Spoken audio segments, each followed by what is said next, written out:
Olá, meu nome é Stephanie Lima, sou médica psiquiatra. Meu nome é Ludmila, sou médica psiquiatra. E estamos aqui hoje para poder apresentar o nosso primeiro episódio do PIA com Elas. E a gente não poderia começar falando sobre o PIA sem entender como é que funciona, o que é que o psiquiatra da infância e adolescência faz. Como é que é a consulta quando a gente tem o público da infância e adolescência? Principais diagnósticos, então a gente vai debater um pouquinho sobre isso hoje. Tá. O que é que a gente faz, né, como médico psiquiatra? Então, nós somos profissionais, né, que cuidam do adoecimento psiquiátrico na infância e na adolescência, que vai ali de 0 a 18 anos, né? E esse processo do adoecimento, ele envolve vários diagnósticos, aborda vários diagnósticos. Então, quais seriam, assim, alguns dos diagnósticos que a gente vê, né, nesse acompanhamento? Então, os diagnósticos, né, os transtornos mais comuns que a gente pode observar na infância e adolescência é algo que já é super falado por aí, que vocês já devem ter escutado. Autismo, né, o transtorno do espectro do autismo, TDAH, que é o transtorno de déficit de atenção e hiperatividade. A gente também cuida de crianças e adolescentes com transtornos de humor, entre eles quadros depressivos, transtorno afetivo bipolar, transtornos ansiosos. Acho que a gente seria bom falar sobre transtornos de aprendizagem, de linguagem, né? Isso, que é algo importante. Entraria. Déficit cognitivo, né? Transtornos do desenvolvimento global também entraria. Transtornos alimentares, né? Então, tudo isso que engloba, né, esse público de 0 a 18 anos, a gente vai estar sendo abordado e cuidado por nós no consultório. Mas uma coisa que a gente acaba sentindo muito na prática, né, Lud? Eu não sei, assim, na sua prática clínica como é, mas imagino que deva sentir também, assim, às vezes muito receio de procurar a gente, muitas vezes não entendem, na verdade, que a gente cuida desses tipos de transtornos e às vezes acaba procurando o neuro, e aí muitas vezes a interface com o neuro é interessante, mas entender que a gente, enquanto psiquiatra, também tem propriedade, né, para poder cuidar de autismo, de TDAH. Eu acho que isso é extremamente importante de falar, assim, né? É uma coisa que a gente sente na prática, muito né? na prática. E assim, até pela dificuldade de se encontrar profissionais na psiquiatria da infância e da adolescência, né? A gente acaba tendo esse direcionamento para outros profissionais, né? Que é principalmente o neuropediatra aqui. Então, geralmente é um profissional bastante procurado, porque a gente tem, né, nossa especialidade é mais escassa. E também acho que tem um preconceito, né? Aquele estigma assim que a psiquiatria carrega, mas estamos aqui para poder desmistificar, entender que a gente é legal, a consulta é massa, a gente vai ajudar, assim, a nossa intenção sempre é ajudar vocês, a família, enfim, né? Traçar um planejamento terapêutico, estratégico que seja ideal para cada situação, cada vida, E o que eu já vi na prática muito quando chega a primeira vez para o atendimento, aí quando acaba, faz, poxa, foi muito diferente do que eu imaginei. Eu achei que a gente ia chegar aqui e ia ser medicalização, ia ser muito remédio e tal. E a gente chega para uma conversa, né, para entender o que é que está acontecendo, tanto com a criança quanto com os pais, e trazer essa demanda da família e unir, né? E tentar aí, dentro da possibilidade, ajudar essa família. Eu acho que seria isso. Mas e aí, assim, a gente está falando o que a gente atende, né? Enfim, quais os tipos de adoecimentos que podem estar ali, de transtornos, na verdade, que podem estar ali associados. Mas como é que, assim, existe alguma diferença clínica? Eu acho que isso é uma dúvida que às vezes surge, assim, de como é que é a consulta para a criança, para o adolescente, é diferente? Tem alguma particularidade? Eu acho que seria legal, assim, a gente falar, né? Explicar um pouquinho, né? Diferencia criança e adolescente, né? Criança, em geral, a gente tem aquele momento inicial com os pais, né? Em que a gente vê muito a demanda dos pais, conversa com eles, pra gente entender em que nível os pais estão de entendimento daquilo que está acontecendo. E, em geral, a gente tem um momento separado pra gente estar com a criança, né? E naquele momento a gente faz essa avaliação, né, pormenorizada, buscando aí entender o que é que está acontecendo, né? E mais pra frente, se for o caso, a gente está aí colocando e avaliando diagnósticos, né? Então a gente tem esses dois momentos. Até porque, assim, a consulta na infância, a depender da faixa etária, pode ser que a criança não consiga trazer muita coisa. Isso. Aí essa escuta com os pais é de extrema relevância, até pra gente poder entender também se aquelas características são esperadas assim para aquela faixa etária, está dentro do que é esperado fisiológico, pela própria imaturidade que às vezes pode acontecer, ou se é algo que de fato a gente precisa de ter um olhar aí de intervir. E também essa avaliação com a criança, ela vai ser importante porque muitas vezes no setting ali onde a gente está, às vezes a gente pode perceber ali algumas características que os pais acabaram não trazendo, né? Então, essa avaliação, assim, em conjunto, eu acho que é a ideal, né? E a gente, né? quando tá ali com a criança, a gente tá fazendo avaliações bem específicas, sabe? Ali do entendimento da questão cognitiva, de como é a interação social dela com a gente. E isso são dados importantíssimos para poder a gente conseguir, né? Aí, fechar diagnóstico mais para frente, se for o caso dessa criança em específico, né? E o adolescente é diferente?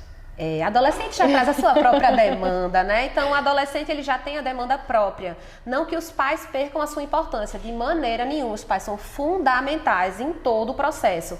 Mas o adolescente ele traz a demanda própria, né? Então, em geral, a gente tem tempos na consulta, né? Um tempo que a gente passa com os pais e um tempo que a gente passa só com o adolescente. E esse momento é muito importante, né? Com o adolescente, para poder a gente conversar demandas específicas.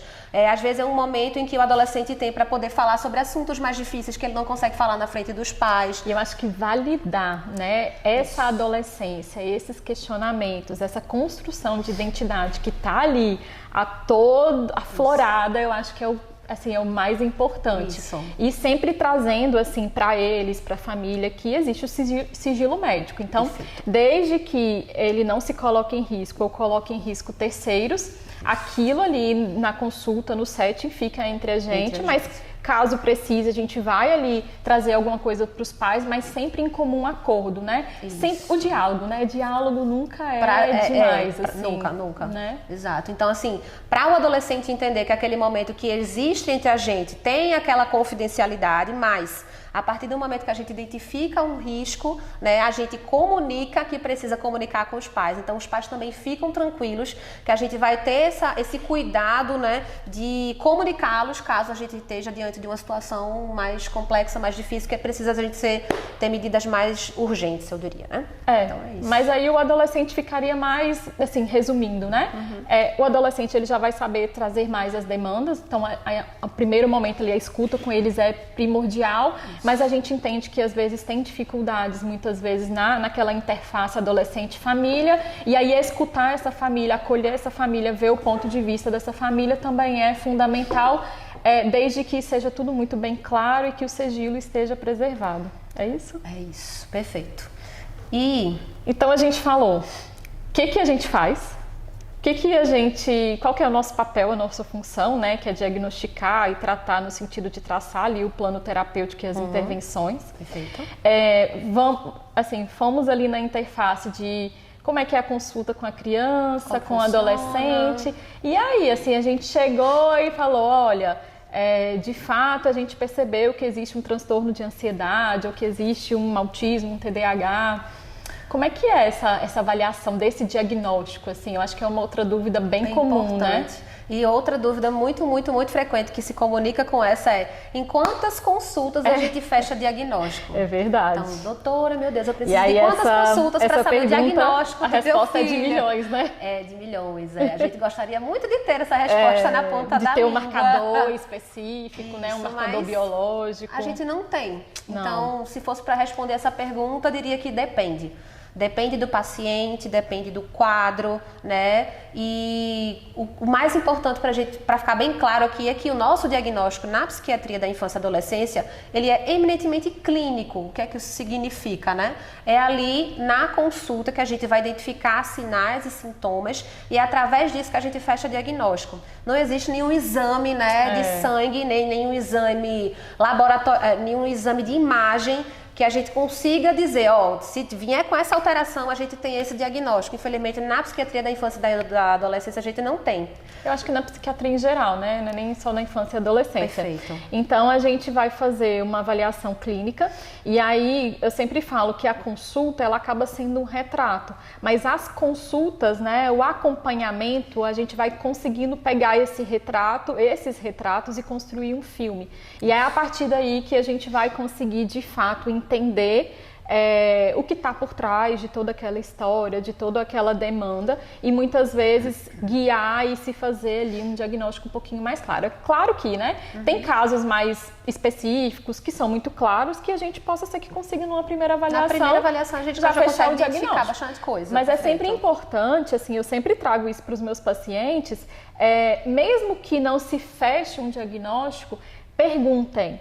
Olha, Stephanie, olha, Lúdia, olha o médico que está ali com vocês, assim, o que você está pensando? É isso mesmo? Que caminho é essa construção desse diagnóstico e dessa terapêutica que está se tomando, assim? Porque isso faz muita diferença, assim, no acompanhamento em si, Sim. quando as pessoas, né, que estão ali, elas entendem o que está se pensando, se faz sentido, se não faz, né? Isso. Então, pais, tragam sua listinha de dúvidas. Isso é sempre bem-vindo.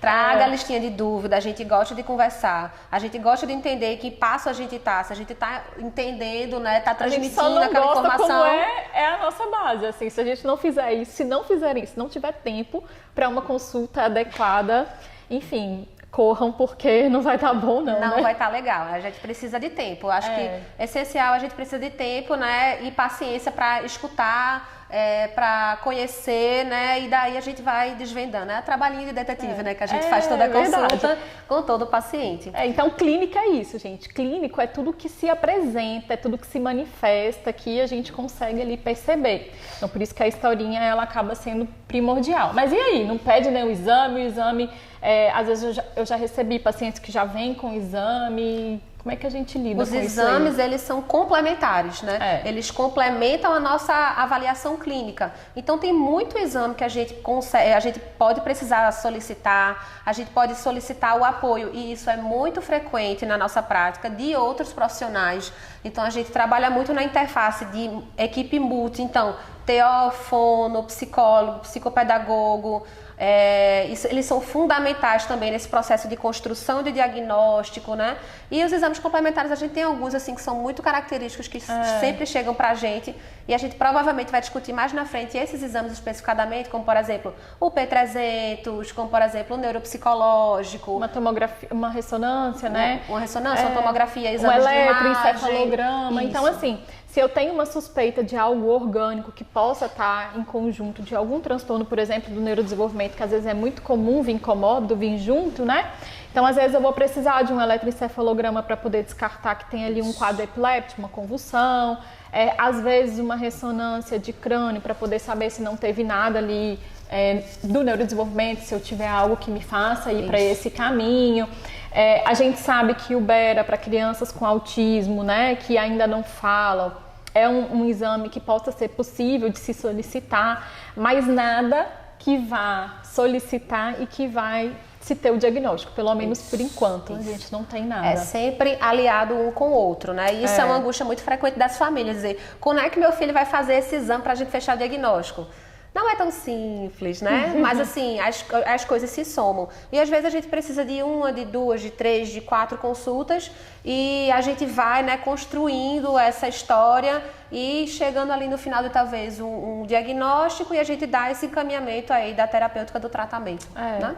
Então acho que hoje a gente veio mesmo para poder tentar trazer assim, de forma fácil, livre, espontânea, que chegue aí até vocês, sem tanto estigma, sem tanto receio de o que o psiquiatra que cuida da infância e adolescência faz, quais são os principais transtornos que a gente avalia, como é que é essa consulta da criança e do adolescente, que às vezes se tem muitas dúvidas, né, que chega pra gente, como é que é feito esse diagnóstico, e a partir dessa identificação ali de uma suspeita, diagnóstico ou até de um diagnóstico em si, é que a gente vai criar esse plano terapêutico e traçar estratégias para essa criança, para esse adolescente, para essa família. Né? Isso é uma questão, e acho que combina muito eu e tu na prática, a gente tem esse pensamento, né, muito parecido nessa linha de fluxo de como funciona, né? Que é bem legal. Então, eu acredito que seja isso. Nossa missão hoje foi passar essas informações. A gente pode colocar aí de uma maneira mais descritiva também, né? A questão dos diagnósticos, os termos, para poder ficar mais claro para quem tiver dúvida. Mas eu acho que a nossa principal missão hoje foi trazer mesmo, de forma que vocês entendam que buscar a gente quando necessário é fundamental.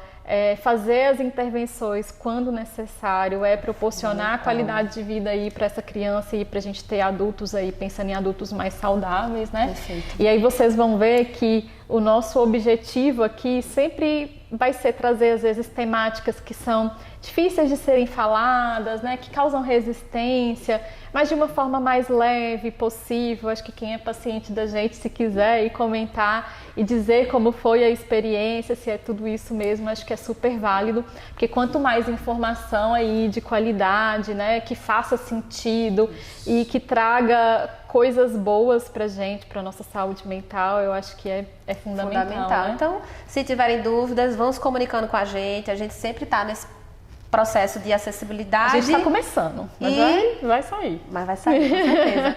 E até a próxima. Até. Muito obrigada.